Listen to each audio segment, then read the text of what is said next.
మహాభారతంలోని మహనీయులు ప్రత్యేక కార్యక్రమానికి స్వాగతం సుస్వాగతం. మనం గత 4 ఎపిసోడ్లుగా మహాభారతంలో నెగటివ్ క్యారెక్టర్గా ముద్రపడ్డ వాళ్ళలో కూడా మంచి లక్షణాలు, మంచి తత్వాలను మనం తీసుకుంటున్నాం. అంటే ఇక్కడ వాళ్ళు అందరూ ప్రపంచమంతా చెడ్డవాళ్ళని చెప్పిన వాళ్ళు రైట్ అని చెప్పడం మన ఉద్దేశం కాదు. పిరమిడ్ స్పిరిచువల్ సొసైటీస్ మూవ్మెంట్ ద్వారా బ్రహ్మర్షి పితామహ పత్రిజీ అందరి నుండి నేర్చుకోవాలి అని చెప్పినటువంటి అద్భుతమైన విషయాల్ని, ఆ జ్ఞానాన్ని మనం వారిలోని మంచి లక్షణాలు, గొప్ప తత్వాలు ఏంటివి, వారి నుంచి మనం నేర్చుకోవాల్సిన జీవిత పాఠాలు ఏంటివి అనేది మాత్రమే ఈ ఎపిసోడ్స్ ద్వారా తెలుసుకుంటూ వస్తున్నాం మిత్రులారా. నేటి మహాభారతంలోని మహనీయుల్లో దుర్యోధనుని గురించి మాట్లాడదాం. ఏమిటి దుర్యోధనుడు, ఎందుకు అలా అయ్యాడు, అన్ని విషయాలు డీటెయిల్గా చర్చిద్దాం. ఈ జ్ఞానాన్ని మనకు అందిస్తున్నారు new age spiritual scientist, Sadguru foundation founder Vamshikiran గారు. వారితో మాట్లాడి అద్భుతమైన విషయాలు తెలుసుకుందాం. నమస్కారం సార్. నమస్తే సార్, మహనీయులు గురించి మాట్లాడుతున్నప్పుడు ఒకసారి అనిపిస్తుంది, మరి ప్రపంచం అంతా చెడ్డవాళ్ళు అంటూ ఉంటే మనం ఏదో రైట్ అంటున్నామా, రైట్ అని చెప్పడం మన ఉద్దేశమా అనేది వచ్చింది. దాన్ని మీ ద్వారా తెలుసుకోవాలి. పితామహ పత్రి గారికి ఆత్మ ప్రణామాలు. ఈ దుర్యోధనుడు కానీ కర్ణుడు కానీ ఎవరైతే నెగిటివ్ క్యారెక్టర్స్ కింద ముద్రపడిపోయి వాళ్ళంతా విలన్స్ కింద ఉన్నారో వాళ్ళ ఆత్మలు ఎంతో ఘోషిస్తుంటాయి ఇప్పటికి కూడా. ఎందుకంటే వాళ్ళు ఏం చేశారో ప్రకృతి వాళ్ళకి ఆ శిక్ష వేసింది, వాళ్ళు అనుభవించారు. అప్పుడు చెడ్డవాడే ఉండొచ్చు, కానీ జీవితకాలం వాడు చెడ్డవాడేనా? అదొక పాత్ర. అప్పుడు తీసుకున్న పాత్ర ద్వారా చేసిన పనులవి. సో మన యొక్క ఉద్దేశం ఏంటంటే వాళ్ళు రైట్ రాంగ్ అని డిసైడ్ చేయడానికి కాదు మనం పెట్టింది. సరే, మీరు చెడ్డవాడు అన్న వాళ్ళలో కూడా గొప్పతనం ఉంది, ఒక మహనీయ తత్వం ఉంది అనేది మనం వెలుగు తీయాలి. అంటే మనం చీకటిలోంచి వెలుగు ఏరుకోవాలి, రైట్, ఇసుకలోంచి తైలాన్ని పెండాలి. అంతే కదా సార్. ఇప్పుడు ధ్యానం చేయకముందు మన అందరం ఎలా ఉన్నామో అందరికీ తెలిసిందే. ధ్యానం తర్వాత మనలోని మంచి లక్షణాలు బయటికి వచ్చినాయి కదా. అవును, అలా వాళ్ళలోని తత్వాలు తెలుసుకోవడం మన ఉద్దేశం అంటారు. Wonderful sir. సో దుర్యోధను గురించి చెప్పండి సార్. ఒక అద్భుతమైన క్యారెక్టర్. అతనికి ఉన్నది అహంభావం, సెల్ఫ్ రెస్పెక్ట్ పెరిగితే అహంభావం కింద మారుతుంది. ఎందుకంటే చిన్నప్పటి నుంచి అలాగే పెరిగాడు. గారాబాల బిడ్డ.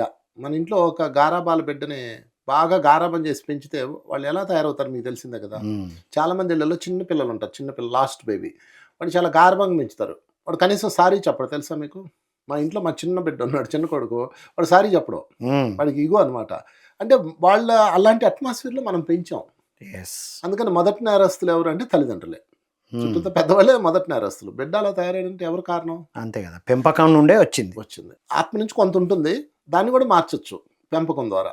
సరే, ఏదేమైనా దుర్యోధనుడు లేక పుట్టాడు, మొదటి బిడ్డ. అతన్ని నక్షత్రం, బ్యాడ్ నక్షత్రంలో పుట్టాడు కాబట్టి అతన్ని అడవిలో వదిలేయాలి, ఆ రోజుల్లో ఉన్న సిద్ధాంతం. అతను వదిలేయడానికి కూడా సిద్ధపడ్డప్పుడు అతనికి ధృతరాష్ట్రుడికి అతని మీద అపారమైన ప్రేమ కలుగుతుంది. అతను కళ్ళు కనిపించవు కదా, ఆ బిడ్డను ఎత్తుకొని ఉన్నప్పుడు అతని కాలు ఇతని వక్షస్థలానికి తగిలి ఒక వైబ్ క్రియేట్ అవుతాడు, తన్మయత్వానికి లోనవుతాడు. బిడ్డని ఏదేమైనా నేను పెంచుతానని పెంచుతాడు. అప్పుడే చెప్తారు శాస్త్రజ్ఞ, నాయన వీడి వల్ల అంతా నాశనమే అని చెప్తారు. సరే, అంటే ఆ గ్రహాలు అలా ఉన్నాయి అని చెప్పి వాళ్ళు గైడ్ చేస్తారు. బట్ అతను దాన్ని బేబీని వదలడానికి సిద్ధపడ్డాడు. ఫస్ట్ పాయింట్ ఇది, నోట్ దిస్ పాయింట్. ఎన్నో క్యారెక్టర్స్లో, మీ పురాణ క్యారెక్టర్లో చూడండి, ఆ నక్షత్రంలో పుట్టారు వీళ్ళు అంటే వాళ్ళని తీసుకెళ్ళి అడవిలో వదిలేస్తారు. అలా వదిలేసిన క్యారెక్టర్లు చాలా ఉన్నాయి. అందులో ఒక క్యారెక్టర్ ఏకలవ్యుడు కూడా అలా వదిలిపడ్డవాడే. ఓకే. ఇప్పుడు ఈ కాలం పిల్లలు జాతకం తప్పు పుడితే ఏదో మనం తంత్రం శాంతి మంత్రం చేసి సెట్ చేస్తున్నారు. అవును, ఉపశమనాలు ఉన్నాయి, సదుపాయ శాస్త్రాలు వచ్చినాయి, అప్పట్లేవు. పక్కా అనమాట, రూల్ అంటే రూలే. సో దాంతో వాళ్ళని అలా వదిలేస్తారు. సరే, ఏదేమైనా ధృతరాష్ట్రుడు వదలడు, దాన్ని ఎదుర్కొంటాడు. ఎలాంటి సమస్య వచ్చినా ఎదుర్కొందామని సిద్ధంగా ఉంటాను నేనని చెప్పేసి తీసుకుంటాడు. సో సరే, ఈ క్యారెక్టర్లో తీసుకోవాల్సిన పాజిటివ్ థింగ్. ఒక ధృతరాష్ట్రుడు అనగానే మనకు నెగిటివ్ రోల్, కానీ తన బిడ్డని వదలడానికి సిద్ధపడలేదు. అతని జీవితంలో ఏ సమస్య వచ్చినా ఎదుర్కొందాము, అది అనుభవం కోసమే కదా, చూద్దాం, అనుభవమే కదా అన్నట్టుగా ఆ బిడ్డని కుప్పతోటలు వేయడానికి సిద్ధపడలా. అది ఈ కాలం కుప్పతోటలు వేస్తున్నాం కదా, పరుగు సింపుల్గా ఇవన్నీ చేస్తున్నారు కదా. సరే, ఏదేమైనా ధృతరాష్ట్రుడు నిర్ణయంతో దుర్యోధనుడు లైఫ్ వస్తుంది. ఇంకా అక్కడి నుంచి చాలా గారాభంగా పెంచుతాడు. చాలా గారాభంగా పెంచడంతో పిల్లలు కదా తగువులు ఉంటాయి. ఇక ఈ ధృతరాష్ట్రుడు బ్యాచ్ అన్ని పంచపాండవులు 5గురు, తర్వాత ఈ 100గురు ప్లస్ ఒక సిస్టర్ వాళ్ళకి 101. మొత్తం మీద ఈ 100 ప్లస్ ఈ 5 ఒకే చోట పెరుగుతారు. ఒకే హాస్టల్, పెద్ద పిల్లల హాస్టల్. ఉమ్. మరి పిల్లలు ఎలా ఉంటారు? కొట్లాటే కదా. అంతా ఫైటింగ్. ఫైటింగ్. మా అన్న వీళ్ళందరూ ఈ గ్రూపు, ధృతరాష్ట్రుడు గ్రూపు, ఇదంతా ధర్మరాజు, సరే ఇదంతా దుర్యోధను గ్రూప్, ఇదంతా ధర్మరాజు గ్రూపు. పిల్లల మధ్య చాలా తగులు వస్తాయి. పిల్లల మధ్య చాలా తగులు వచ్చినప్పుడు పెద్దలు చేయాల్సిన మొదటి పని ఏంటంటే వాళ్ళని తీర్మానించకూడదు. లేదా ఎవడు ఏడుస్తున్నాడో వాడిని వదిలేసి ఏడిపించడానికి కొట్టేస్తారు. అది మనం చేసే పెద్ద తప్పు అనమాట. దాంతో వాళ్ళు అహంభావం విపరీతంగా పెరిగిపోతుంది, ద్వేషం పెరిగిపోతుంది. ఇవన్నీ పెద్దలు మనం చేసే తప్పులు. 2 పిల్లలు ఉన్నారు, పెద్దవాడు చిన్నవాడు. పెద్దవాడు చిన్నవాడిని కొట్టాడు అనుకోండి, మీరేం చేస్తారు? ఇటు ఏడుస్తుంటాడు. ఎందుకు ఏడుస్తున్నాడు అంటే అన్నయ్య కొట్టాడని చూపిస్తాడు. ఇదిగో దెబ్బ తగిలింది, నాకు అన్నయ్య కొట్టాడని. ఇంకా వాడిని అటాక్ చేస్తాం. మామూలుగానా? అరే ఒక చిన్న పిల్లవాడిని అలా కొడతావురా నువ్వు అని చెప్పేసి వాడు జుట్టు పట్టుకొని బాధేస్తాం. ఒక చిన్న పిల్లవాడిని అలా కొడతామని మనం ఏం చేస్తున్నాం? కొట్టిన చిన్న పిల్లవాడిని మళ్ళీ మనం అదే చేస్తున్నాం. సో దాంతో ఏమవుతుందంటే ఆ పిల్లవాడు ఒక నెగిటివ్ రోల్గా మారిపోతాడు. ఇది ఫస్ట్ బేస్. ప్లస్ ఎవరి ద్వారా అయితే ఆ దెబ్బలు వచ్చినాయో వాడి మీద ఈర్షా ద్వేషం అనేది స్టార్ట్ అవుతుంది. సహజంగా తమ్ముడు వల్ల అయింది కాబట్టి వాడి మీద ఈడికి స్టార్ట్ అవుతుంది. దానితో వీళ్ళు సపరేట్ ఫ్యామిలీ. వీళ్ళు అన్నదమ్ములు బిడ్డలైనా పెదనాన్న బ్యాచ్, అంటే వాళ్ళు పెదనాన్న వీళ్ళు చిన్నాన్న, 2 నాన్నలు వేరు కదా.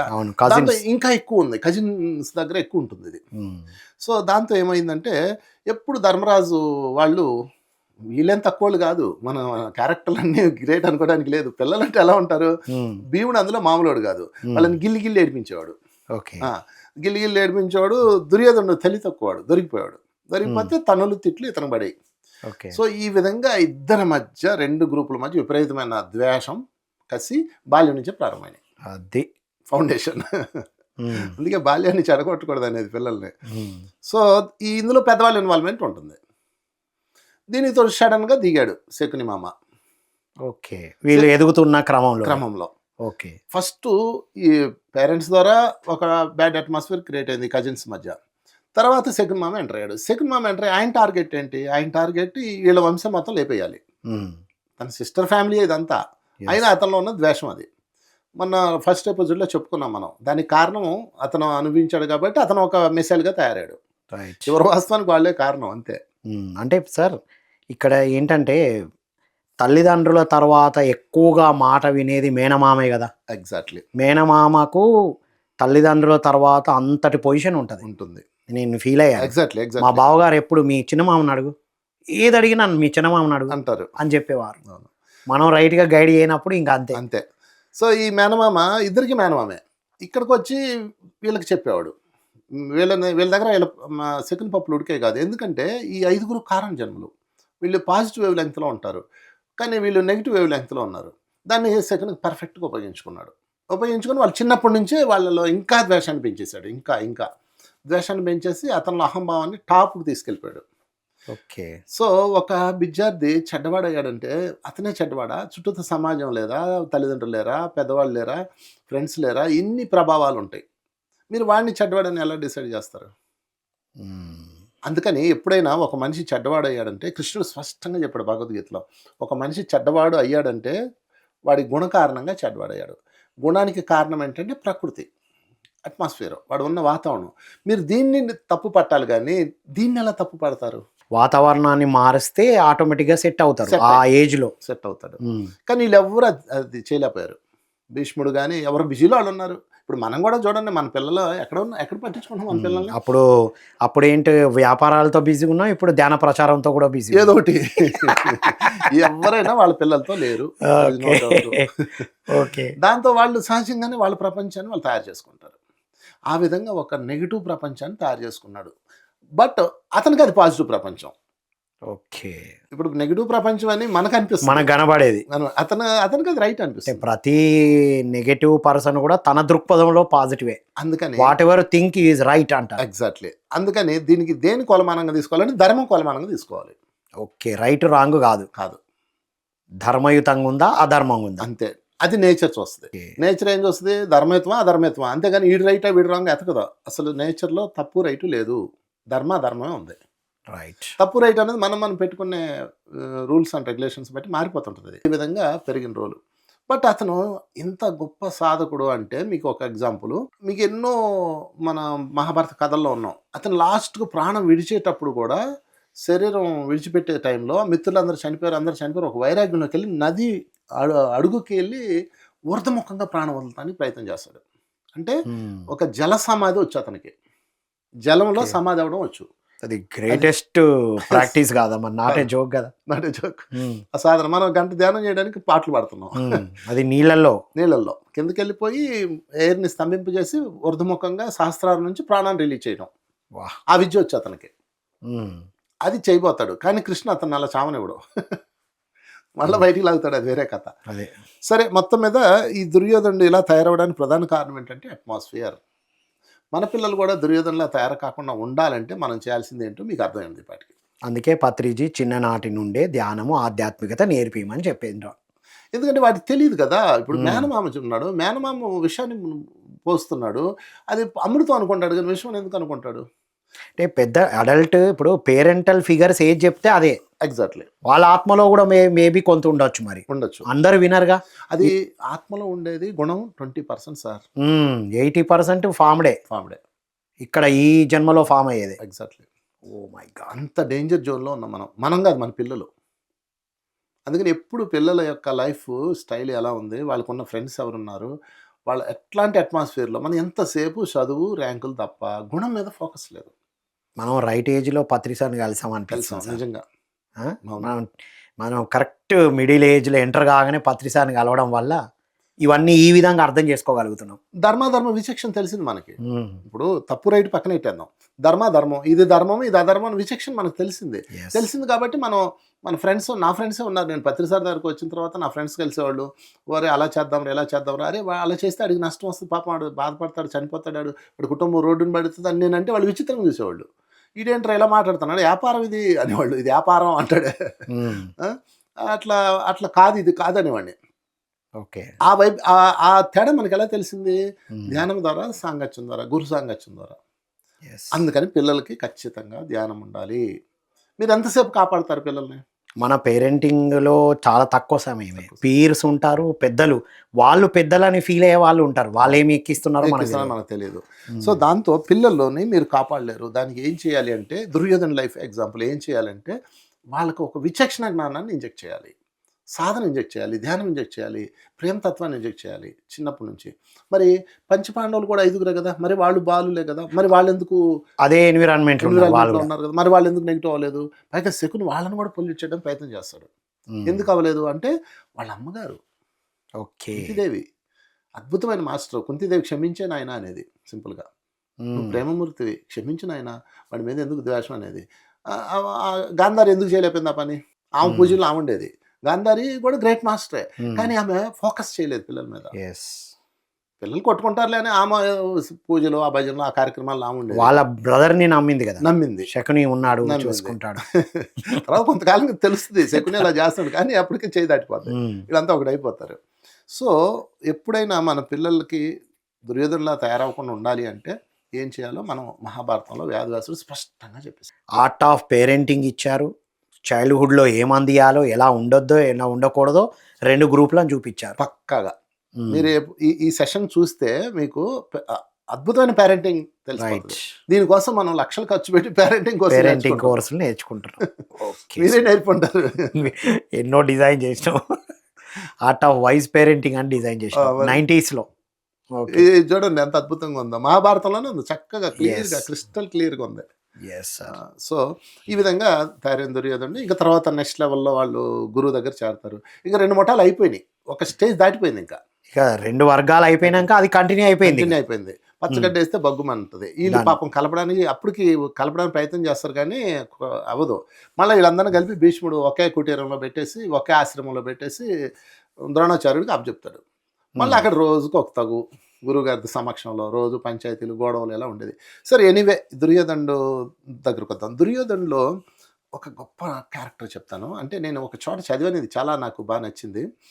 అదేంటంటే కొన్ని కథల్లోనేమో పక్షి బొమ్మ పెట్టాడు అని చెప్తారు, కొన్ని కథల్లోనేమో పక్షి అని చెప్తారు. చెట్టు మీద ఒక పక్షి వాలింది, ఆ పక్షి కన్నును గురి చూసి కొట్టండి అని చెప్తాడు కదా వీళ్ళందరికీ. ఉమ్, సో అందరూ దుర్యోధనుకి కొట్టమంటాడు. కొట్టమంటే ఆ పక్షి నేను ఉత్తినే ఎందుకు కొట్టను అంటాడు. ఓ వావ్, నేను దాన్ని కొట్టను. మీరు చెప్పినందువల్ల చేయాలా? ఎలా ఇప్పుడు ఈ బాణం వేస్తే అది కన్ను గుచ్చుకొని చనిపోతుంది కదా ఆ పక్షి. గురుగారు ఎందుకు వేయాలి, నేను వేయను అంటాడు. ఉఫ్. నువ్వు తప్పుకో అర్జున్ వేయి అంటాడు. అంటే ఇది నిజమా అబద్ధం నాకు తెలీదు. ఉమ్, బట్ ఇది ఏది నిజం ఏది అబద్ధం ఎవడో తెలుసు అంతే అంతే. అంటే తన క్వాలిటీని తీసుకుందాం సార్. అన్నాడు. ఇప్పుడు ఉట్టిగా నేను చేయను, ఒట్టిగా దాన్ని ఎందుకు బలియాలి? నేను బలి మరి అలాంటి మంచి క్వాలిటీ ఉన్నట్టే కదా. అన్నట్లే కదా. రెండు ఆ తర్వాత అర్జున్ కొడతాడు, అది కింద పడిపోతాడు, వీళ్ళందరూ జై జైలు పలుకుతూ వెళ్ళిపోతాడు. ఇతను అండ్ అశ్వత్థామ ఇద్దరు కలిసి దాన్ని బాణం పీకి దానికి శస్త్రచికిత్స చేస్తారు వాహ్. ఒక పక్షికి. ఇప్పుడు పాజిటివ్ క్యారెక్టర్ అనుకున్న అర్జున్ని ఏమనుకోవాలి ఇప్పుడు మనం? ఏమనుకోవాలి? అదే ముద్రలో చూస్తున్నాం మనం. ఇప్పుడు ఏమనుకోవాలి ఈ సంఘటనలు? ఎందుకంటే గురువు ఆజ్ఞ పాటించాడు, అది పాటించారా అంటాం. ఇప్పుడు అర్జునుడు చంపలేదు అనడానికి లేదు. ఎందుకంటే అర్జునుడు కాండవ దహనంలో ఎన్ని చంపాడో మనకు తెలుసు. కాండ దహనం చేసుకుంటాడు, మొత్తం బయటకు వచ్చిన సర్పాలను, కప్పలు, పాములు మొత్తం చంపేస్తాడు బాణాలేసి. మరి ఏమనుకున్నారు ఇవన్నీ? అందుకని సరే మనం నెగిటివ్ వైపు వెళ్ళొద్దు. అక్కడ ఏం జరిగిందో ఓన్లీ పాజిటివ్. వాళ్ళు ఏం చేశారో అది అనుభవిస్తారు, మనకు సంబంధం లేదు. మనం తీసుకోవాల్సింది ఏంటంటే దుర్యోధనుడు ఒక పక్షికి, పడిపోయిన పక్షికి చికిత్స చేసి దాన్ని ఆప్యాయంగా చూశాడు.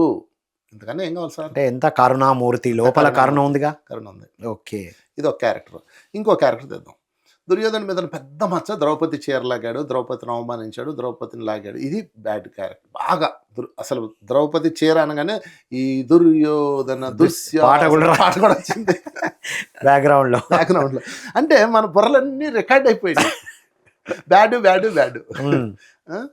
సో నేను ఇన్వెస్టిగేషన్ చేసిన దానిలో మరలా చెప్తున్నాను, దుర్యోధనుడు మంచివాడా చెడ్డవాడా నేను తీర్మానించను, నాకు సంబంధం లేదు. బట్ దుర్యోధనలో మహనీయత్వం ఉంది. అది మనం మెయిన్ ఆ పాయింట్. ఎందుకంటే మనం ఎలా చెప్తుంటే ఈడు దుర్యోధన పార్టీయా, ఈడు ఇంకో దుర్యోధన అంటారు.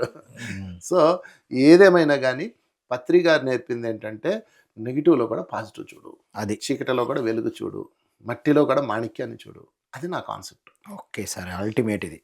సో దుర్యోధనుడు ఇన్వెస్టిగేషన్ చేసి తెలియదు ఏంటంటే దుర్యోధను తన జీవితంలో ఒక్క స్త్రీని కూడా అవమానించలేదు అప్పటి వరకు, ఆ సంఘటన వరకు. ఆ తర్వాత కూడా అతను ప్రాణం విడిచేంత వరకు ఒక్క స్త్రీని కూడా తను అవమానించలేదు.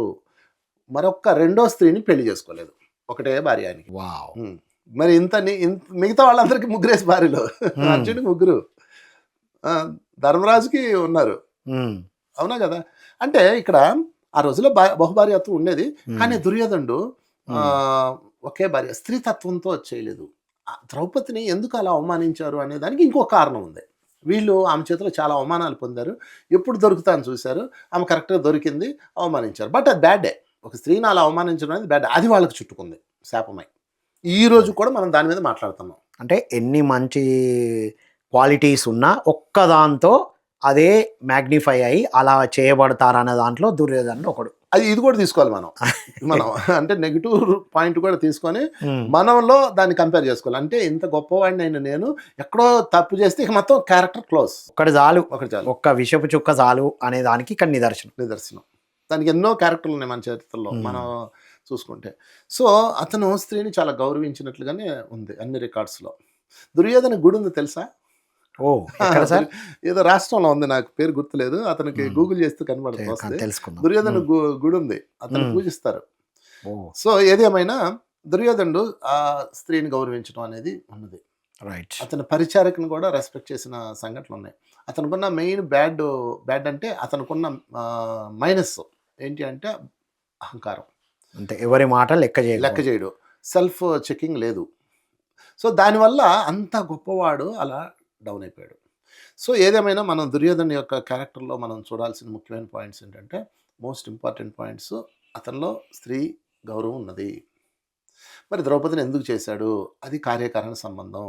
అట్లాంటి ఒక అహంభావపు సంఘటనలో వాళ్ళు ఇరుక్కొని ఉన్నారు. ఆ సంఘటన తర్వాత దుర్యోధనుడు చాలా బాధపడతాడు. అది జరిగిన తర్వాత అది మనకు కనపడదు. అతని భార్య కూడా చెప్తుంది, భార్య దగ్గర కూడా బాధపడతాడు. నేను చాలా తప్పు చేశాము, ఆ రోజు ఎమోషన్ అయ్యాము, ఆమె ఎందుకంటే మమ్మల్ని రెచ్చగొట్టింది, మాలో అహంకారాన్ని లేపిందని ఆమె అలా చేస్తుంది. నిండు సభకు లాక్కొచ్చినప్పుడు వీళ్ళందరినీ తిడుతుంది. ఇప్పుడు ఆమె బానిస అయిపోయింది. అవును. బానిస అయినప్పుడు ఆ రోజుల్లో ఉన్న సూత్రం ప్రకారం, ఆ రోజుల్లో ఉన్న రూల్స్ ప్రకారం బానిస అంటే ఏంటి? ఇలా తలంచుకొని ఉండాలి. అంతే. తిట్టినా, తన్నినా. దట్ ఈస్ బానిస. ఓకే. ఆ ఆ రోల్‌లో ఉన్న క్యారెక్టరు ఈమె బాగా వాళ్ళని అరుస్తది, తిడతది. దాంతో ఆమెని అవమానించాలి. ఎలాగైనా పనిష్ చేయాలి అని అప్పుడు చేయబడ్డ కార్యక్రమం ఇది. వాళ్ళు కూడా ఊహించలేదు. ఇంకొక విచిత్రం. It's not pre planned. Right. అంటే ఆ అహంకారం ఆ టైంలో బాగా ఎక్కువ అహంకారం ట్రిగ్గర్ అవ్వడం వల్ల ఆ యాక్షన్ అలా వీళ్ళు జరిగిపోయింది. సెల్ఫ్ రెస్పెక్ట్ కోల్పోయారు. సెల్ఫ్ కంట్రోల్ కోల్పోయారు. స్పృహ లేకుండా ఉల్లంఘన జరిగింది. చేశారు. యాక్చువల్‌గా ద్రౌపది వస్త్రాభరణం అన్నది దుర్యోధనలో గాని, శకునిలో గాని ఎవ్వరిలో లేదు. ప్లాన్డ్ ప్రోగ్రామ్ ఆమెను కాదు. బానిసం చేయాలి. వీళ్ళందరిని బానిసలు చేయాలి. అంతవరకే. అంతే. వాళ్ళ చేత బతికినన్నాళ్ళు గొడ్డు చాకిరీ చేయించుకోవాలి. ఎందుకంటే వీళ్ళందరూ ఉన్నతమైన క్యారెక్టర్స్ సార్. హ్మ్. శకునిలో కూడా లేదు. తన ఇంటి స్త్రీ ఆమె. అవును. తన ఇంటి స్త్రీని ఎలా చేస్తాడు? కానీ సడెన్‌గా ఆకస్మికంగా అక్కడ అక్కడ క్రియేట్ అయిపోయిన ఒక దుస్సంఘటన అది. అది మరి ఎందుకు జరిగిందో సృష్టి యొక్క డిజైన్‌లో అదో భాగమేమో. అంత జరిగితే గాని సంగ్రామం జరగదు. మేబీ అది మేబీ. అక్కడ దారి తీయడానికి జరిగి ఉంటది. దానికి యూనివర్స్ చేసిన ప్రణాళిక అయ్యి ఉండొచ్చు. హ్మ్. ఏదేమైనా ఒక సంఘటన. అలాంటి సంఘటనలు జరిగినా సరే ఎలా జీవించాలి అనే స్త్రీమూర్తులకి ఒక ఎగ్జాంపుల్ అయి ఉండొచ్చు. ఎందుకంటే ద్రౌపది జీవించి చూపించింది కదా! అంత అవమానాన్ని కూడా దాటింది. కృష్ణుడు అనే సాధకుడు వెంటనే ఉన్నాడు కదా, ఉన్నాడు. కౌన్సిలింగ్ తో క్లియర్ అయింది అనేది కూడా తీసుకోవాలి ఇక్కడ. అవును. అవును. సో, ఈ విధంగా దుర్యోధనుడు యొక్క క్యారెక్టర్‌ని మనం బ్యాడ్ అనొద్దనే చెప్పుకుందాం. అతనిలో ఉన్న గొప్ప మహనీయతత్వం తీసుకుందాం. ఒకటి సాధన. రైట్. సాధన అపారమైన సాధన దుర్యోధనుడి. మీకు సింపుల్‌గా ఇందాకే చెప్పుకున్నాం పాయింట్. జలస్తంభన విద్య వచ్చిందంటే అది మామూలోడు కాదు. ఊర్ధ్వముఖంగా ప్రాణాన్ని రిలీజ్ చేయగల శక్తి ఉంది అతనికి. అంటే ఇప్పుడు నాకు ఇంక లైఫ్‌కి చాలు అనుకుని ధ్యానంలో కూర్చొని దానిని సహస్రారంలో నుంచి ప్రాణాన్ని రిలీజ్ చేయగల శక్తి ఉంది. వాహ్! ఒకసారి వాళ్ళకి ఒక వార్ జరుగుతది. ఒక దేవతా వర్గంతో వార్ జరుగుతది. వార్ జరిగితే దుర్యోధనుడు ఓడిపోతాడు. వాళ్ళని చెట్టుకు కట్టేస్తారు. అప్పుడు వీళ్ళెళ్ళి పంచపాండవులు ఎళ్లి విడిపిస్తారు. అర్జునుడే విడిపిస్తాడు. హ్మ్. ఇంకెవడో వచ్చి ఇడిపించినా పర్లేదు బాగుండేవాడు గానీ, అర్జునుడు వచ్చి ఇడిపించేటప్పటికి అది భరించలేకపోతాడు. అది మళ్ళీ అహంకారం దెబ్బతింది. అహంకారం దెబ్బతింటది. నాకు ఈ బతుకొద్దు, నేను బతకలేను, నాకు ఈ లైఫ్ వద్దని చెప్పేసి అప్పుడు ప్రాణాన్ని అతను రిలీజ్ చేయడానికి మొదలు పెడతాడు. హ్మ్. అప్పుడు శకుని వచ్చి లేదు నాయనా, లేదు నీకు మళ్ళా లైఫ్ వస్తుంది. నువ్వేం వర్రీ అవ్వద్దు. నీకు ఆ బలాన్ని, ఆ శక్తిని ఇప్పిస్తాను. అసలు వాళ్ళని బానిసలను చేస్తాను నీకెందుకు అని చెప్పేసి సర్దుకొస్తాడు. రైట్. శకుని బతికిస్తాడనమాట. హ్మ్. అంటే సాధనలో శక్తిమంతుడు, క్యారెక్టర్‌లో ఉన్నతమైన వ్యక్తి. రైట్. అహంకారం అనే ఒక నెగటివ్ క్యారెక్టర్ అహంభావంతో అలా జరిగింది. అతను అహంభావంతో Hmm. ఎదుటి వాళ్ళని వినకపోవడం. హ్మ్. ఇంకోటి కూడా ఉంది. మీరు చూడండి. ఇది ఒక నెగటివ్ షేడ్ మనం చెప్పుకోవాలి. ఈ ద్రౌపది అవమానం జరిగే టైంలో వికర్ణుడు అని ఒకతను ఉన్నాడు. హ్మ్. దుర్యోధనుడు తమ్ముడు. ఈ నూరుగురు తమ్ముల్లో ఒకడనమాట. వికర్ణుడు వచ్చి చెప్తాడు. అన్న ఇది తప్పు, మనం ఇలా చేయకూడదు అని చెప్తాడు. అంటే చూడండి నేచరు. హ్మ్. వీళ్ళు ఒక పీక్‌లోకి వెళ్ళిపోయి ఒక హత్యాకాండ లాంటి దాన్ని చేస్తున్నప్పుడు ఇతను అడ్డు వస్తాడు. హ్మ్. వాళ్ళ గ్రూప్ నుంచి వాళ్ళ తమ్ముడే. వాళ్ళ తమ్ముడే వస్తాడు. ఓకే. కర్ణుడు కాదు, వికర్ణుడు. వికర్ణుడు. అదే అతని పేరు. One of the brother. అదే. వచ్చి ఇది వద్దు, ఇది ఆమె కుల స్త్రీ, మన స్త్రీ, మీరు ఇలా చేయడం తప్పు, ఇంకేమన్నా కావాలంటే పని చేయండి, అంతేగాని ఇలాగా ఆమెను అవమానించడం తప్పు, ఆమె ఆక్రమణలు తప్పు, ఒక స్త్రీని బాధపెట్టడం తప్పు అని చెప్తాడు. హ్మ్. చెప్తే ఇంకా ఎక్కడుంది మత్తు? ఆ గదిలో ఉంది కదా, అది. గెటప్ నువ్వు నాకు చెప్పేంత తోడు అని వాడిని తరిమేస్తారు అందరూ. అంటే ప్రకృతి మనకు ఒక్కొక్కసారి గుర్తు చేసినప్పుడు కూడా మనలోని మితిమీరిన అహంకారం అదిని చూడనివ్వదు. చూడనివ్వదు. దానివల్ల ఫలితాన్ని కూడా అనుభవించాల్సి వస్తుంది. అనుభవించాడు. దీన్ని ఏం చెప్పాలంటే యాక్చువల్గా మనకు కూడా జరుగుతుంది. మనం ఏదన్నా పీక్లో ఉండి ఒక అహంకారపు కోణంలోకి వెళ్ళిపోయి, లేకపోతే మనం సెల్ఫ్ కోల్పోయినప్పుడు, ఎప్పుడన్నా మన సెల్ఫ్ కోల్పోతుంటాం మనం. ఆ సెల్ఫ్ కోల్పోయినప్పుడు నేచర్ నుంచి ఎవరో ఒకళ్ళు వస్తారు మన దగ్గర. లేదా మీరు అరుస్తున్నప్పుడు మీ ఫోన్ మోగిద్ది. లేదా మీరు బాగా చూసి ఉండొచ్చు, చిన్నపిల్లలని ఒళ్ళో తల్లి పెట్టుకొని అరుస్తూ ఉంటుంది ఎవరి మీద. ఆ పిల్ల ఏం చేస్తుంది తెలుసా? ఆ తల్లి నోరు మూస్తుంది. ఇట్లా చేయి దగ్గరికి తీసుకొస్తుంది. గమనించారా? ఎస్. అది నేచర్. అంటే యూనివర్స్ ఏం చేస్తుందంటే, ప్రకృతి ఏం చేస్తుందంటే, మాస్టర్స్ ఏం చేస్తారంటే నీకు ఒక అవేర్నెస్ ఇస్తారు. అది గుర్తు చేయబడుతుంది ఎవ్రీ టైం. ఆ విధంగా దుర్యోధనుడికి అండ్ కర్ణుడికి అండ్ ద్రోణాచార్యుడికి బిడ్డ అశ్వత్థామకి వీళ్ళందరూ గుర్తు చేయబడింది వికర్ణుడి ద్వారా. కానీ వీళ్ళు అప్పటికే పతాకంలో ఉన్నారు. ఆ పతాకాన్ని పెంచింది ద్రౌపది. అందుకని అలివి కాని చోట అధికులు మన రాదు, అది అక్కడ నేర్చుకోవాలి మనం. రైట్. అక్కడి నుంచి అది తీసుకున్నప్పుడు ఇంకోటి అహంకారులు అని తెలిసి వాళ్ళ అహంకారం మీద ఆజ్ఞం పోసే మాటలు మనం మాట్లాడకూడదు. వాళ్ళు మృగాలు అవి, ఉమ్. ఆ టైం అలాంటిది. మరి అప్పుడు ఆమె సరెండర్ అయిపోయి సైలెన్స్లో ఉండి, సైలెన్స్ ఇస్ ద బెస్ట్, సైలెన్స్లో ఉండి ఆమె మాట్లాడితే సక్సెస్ అయ్యేది. ఉమ్. ఇంకోలా ఉండేదేమో మహాభారతం. సరే ఏదేమైనా ఈ నెగిటివ్ రోల్లో తీసుకోవాల్సింది మొట్టమొదటి పాయింట్ అంటే సాధన అండ్ గౌరవం, స్త్రీని గౌరవించడం, స్త్రీ ప్రేమ ఎంత రెస్పెక్ట్ చేస్తాడో నాకు తెలుసు, నేను చూశాను అవన్నీ, ఉమ్. ఇన్వెస్టిగేషన్ చేసి చెప్తున్నా. ఒక పక్షి పట్ల ఉన్న కరుణ కరుణ, అండ్ స్నేహమూర్తి కదా స్నేహమూర్తి. కరుణుని అసలు విషయంలో చెప్పుకోవాలండి, దుర్యోధన అంటే ఆ. చెప్పుకోవాల్సిన బెస్ట్ క్వాలిటీ స్నేహం అండి. ఉమ్. అంత అద్భుతమైన స్నేహం అతనిది. ఉమ్. కర్ణుడు చాలా మంది ఏం చెప్తారంటే మామూలుగా అంటే ఒక క్యారెక్టర్ నెగిటివ్ చేయాలంటే మరి ఇన్ని పెట్టాలి కాబట్టి అలా పెట్టబడిందేమో. ఒకటి చెప్తే మనం అంత ఈజీగా నమ్మం కదా. నమ్మం కదా దానికి ఒకటి చెప్పినాక దానికి అవును అని చెప్పడానికి ఒక 4-5 క్రియేట్ అయితే కానీ బలం బలం ఉపయోగించాం. విలన్ నలుగురు చెప్తే మనం ఒప్పుకుంటాం కానీ ఒక్కడిని చెప్తే ఎట్ట ఒప్పుకుంటాం? మన మైండ్లో అది నెగిటివ్ అని పడాలా. సో ఏదేమైనా ఆ స్నేహ హస్తం కర్ణుడికి ఆపదలో ఆదుకోవటం. కోర్స్ కొంతమంది ఏం చెప్తారంటే కర్ణుడిని ఆపదలో ఏం ఆదుకోలేదు, అతన్ని ఉపయోగించుకోవడానికి ఒక బిస్కెట్ వేసాడు అని చెప్తారు. సరే అలాగే అనుకుందాం, మరి లైఫ్ లాంగ్ చూస్తాడు, మరి లైఫ్ లాంగ్ ఉంటుంది. సరే బిస్కెట్ వేసినప్పుడు కర్ణుడు ఏమన్నా తక్కువ మాస్టరా? గ్రేట్ మహనీయుడు కదా, బిస్కెట్ తీసుకున్నాడా? అంత ఈజీగా పడిపోయేవాడైతే కాదు. స్నేహానికి కనెక్ట్ అయ్యాడు. Right sir. దుర్యోధనుడి అయితే నెక్స్ట్ లెవెల్ ఉంది అది. అవును. సో ఫైనల్గా మీ మెసేజ్? నా మెసేజ్ ఒకటే సార్, ఎవరిని నెగిటివ్గా చూడొద్దు. వాళ్ళు నెగిటివా పాజిటివ్ మనకు అవసరం లేదు. వాడిలో కూడా మహనీయతత్వం ఉంటుంది. ఆ మహనీయతత్వం చూసాం అనుకో మనం మహనీయులు అయిపోతాం. అది మనం ఏది చూస్తే అది అవుతాము. Wonderful sir, thank you so much. Thank you very much. So ఇది మిత్రులారా, ఈరోజు దుర్యోధను గురించి తెలుసుకున్నాం మనం. దుర్యోధనుడు అంటే మనం ఎంతసేపు నెగటివ్ కోణంలోనే చూస్తున్నాం. తనలోని మహనీయత్వాన్ని మనం ఈరోజు తెలుసుకున్నాం వంశీ కిరణ్ గారి ద్వారా. వారు పెంచబడిన విధానం మనం తెలుసుకున్నాం. మనమైనా సరే ఎలా పెంచబడ్డామో మనకు తెలుసు. అదే ధ్యానం తర్వాత, ఆత్మజ్ఞానం తర్వాత మనం ప్రతి ఇయర్ జ్ఞానం పెరుగుతున్న కొద్దీ మన విచక్షణ ఎలా పెరుగుతుందో మనకు తెలుసు. మన పిల్లల్ని మనం గమనిస్తూ ఉన్నాం, ఎలాంటి ఎన్విరాన్మెంట్లో ఉన్నప్పుడు ఎలా ఉన్నారు. అందుకే పత్రిజీ సజ్జన సాంగత్యం అన్నారు. కాబట్టి దుర్యోధనుడు సరి అయిన సాంగత్యం లేకపోవడం వల్ల అలా పెంచబడ్డాడు. అయినా సరే తనలో ఉన్న కరుణ, గురువు ద్రోణాచార్యుల వారు పక్షిని కన్నుపైన కొట్టు అని చెప్పినప్పుడు నేను కొట్టను, ఊరికే ఎందుకు చంపాలి అన్నారు. అర్జునుడు కొట్టిన తర్వాత కూడా తన దగ్గరుండి తనకు మందు రాయటం, దానికి హీలింగ్ చేయటం అనేది జరిగింది. అంటే ఏంటి? తనలో కరుణను మనం చూస్తున్నాం. అండ్ రెండో పాయింట్ వంశీ కిరణ్ గారి ద్వారా తెలుసుకున్న అద్భుతమైన విషయం ఏంటంటే తనలోని మహనీయత్వం.